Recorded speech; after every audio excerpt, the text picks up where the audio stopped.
les problèmes universitaires, je voudrais vous donner lecture d'un communiqué qui vient de nous être apporté par le comité de liaison interfaculté d'Amiens qui s'est réuni ce jour, lundi 20 à 18 h, et qui rappelle que le mouvement qui s'est institué dans les facultés n'est cautionné par aucune tendance, tant politique que syndicale, que ce mouvement n'est pas axé vers l'anarchie ou vers le désordre, mais qu'il s'exprime par des travaux sur une réforme de l'université dans son ensemble et par les modalités d'application de ces travaux dans le cadre de chaque faculté.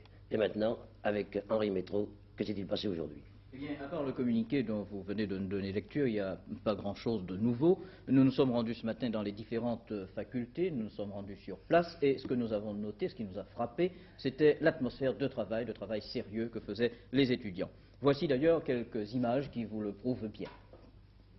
En fait, les commissions continuent journellement leurs travaux sur les structures nouvelles de l'université. Ces conclusions seront communiquées, on le sait, aux États généraux de Paris.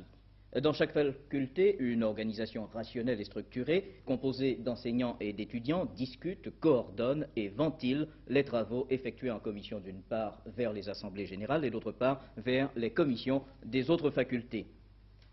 Il émane de ces séances de commission, soulignons-le encore une fois, une impression que je pense traduire en disant que les étudiants travaillent avec conscience et sérieux.